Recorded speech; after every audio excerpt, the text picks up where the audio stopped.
Il me revenait le rôle de vous parler de contact occlusaux. Alors c'est un sujet vaste, je vais essayer d'en parler le plus rapidement possible. Les contacts occlusaux font partie de notre quotidien, qu'il s'agisse de diagnostics, de sujets relativement simples ou de diagnostics dans lesquels, au contraire, on a trop de contacts, des problèmes de bruxisme, qu'il s'agisse de petites restaurations simples, composites, prothèses implantoportées, prothèses dentoportées ici sur une 45, ou qu'il s'agisse de réhabilitation un petit peu plus complexe, c'est systématiquement ce que nous faisons et ce vers quoi nous tendons. Et l'idée, c'était à la fois de faire un petit peu le point, de bien comprendre le sens des contacts occlusaux, d'essayer de nous aider à distinguer les bons des mauvais contacts, voir comment on peut les matérialiser. C'est vrai que c'est un acte quotidien, mais quelquefois, il y a des petites choses qu'on ne connaît pas bien sur ces moyens de les rendre évidents, ces contacts. Voir comment on pouvait les restaurer de la façon la plus fonctionnelle possible, et voir comment on pouvait les prévisualiser. Alors, comprendre les contacts occlusaux. Les contacts occlusaux, ils ont un sens. Déjà, ce sont des contacts qui peuvent être masticatoires, et alors on va assurer les fonctions nutritives. Et ce sont aussi des contacts occlusaux. Alors, ne retenons pas les chiffres, mais uniquement l'esprit, c'est quelque chose de très important en termes de nombre de contacts quotidiens, de micro-traumatismes exercés sur les dents supports et sur l'environnement de l'ensemble de l'appareil manducateur, qui comprend les systèmes articulaires, musculaires et dentaires. Et notre rôle, notre travail quotidien, ça va être de restaurer des contacts occlusaux. Là, à minima, en fait, on cherche simplement à s'intégrer dans une fonction occlusale qui existe. Et la restauration composite, ici avant qu'on la polisse, on va s'assurer qu'elle respecte les contacts occlusaux, qu'elle ne crée pas de surocclusion, de sous-occlusion, et qu'elle participe aux fonctions occlusales. C'est la même chose pour ici une coiffe implantoportée.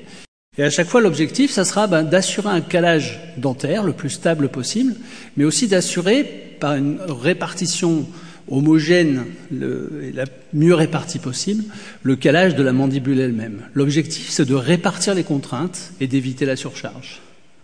Et notre rôle sera le même, ici, pour restaurer une 45, par la prothèse fixée, et quand on va faire la prothèse amovible complète, ou ici de la prothèse implantaire, où on restaure les deux secteurs latéraux postérieurs, où là, les concepts peuvent être un petit peu différents, parce qu'Olivier Hu nous rappelait ce matin, la proprioception est différente, mais le rôle occlusal, le rôle fonctionnel de ces faces occlusales reste le même. Donc de toute façon, il va bien falloir leur donner le rôle qui convient et ne pas céder à la facilité d'une sous-occlusion. Un article récent de Hunster, je crois, un collègue allemand mettait en évidence que sur le panel de population qu'il avait évalué, il y avait plus de 60% de sous-occlusion sur les prothèses qu'il avait évaluées, ce qui correspond peut-être un petit peu à une solution de facilité. C'est vrai qu'on protège un peu nos restaurations d'une façon ou d'une autre en le mettant en sous-occlusion, mais ce qui est en sous-occlusion, ça va provoquer tôt ou tard de l'inorganisation et de toute façon immédiatement de la surcharge sur les dents restantes, ce qui n'est pas un service qu'on va rendre à nos patients, mais ce qui de toute façon n'est pas un service pour notre propre travail sur le long terme. Donc cette fonction qui va consister à stabiliser, à caler, l'école marseillaise a proposé, c'est un article qui date de 96, à une époque où on parlait beaucoup de SADAM, de malocclusion, on avait une terminologie qui était pas très précise. Ils ont proposé dans un article princeps justement de bien définir chaque rôle des fonctions occlusales.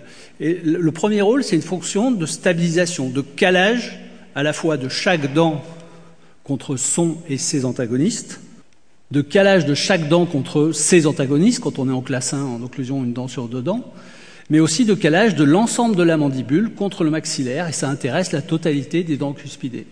Et ça va permettre de façon très ergonomique de résister à la pression des muscles élévateurs, et la charge reçue, perçue, va augmenter des dents antérieures vers les dents postérieures, à l'inverse de la proprioception, c'est ce que nous expliquait Olivier Hu ce matin, c'est-à-dire que plus on va vers l'arrière et plus la proprioception diminue, donc le pouvoir discriminant des dents postérieures sera de moins en moins important.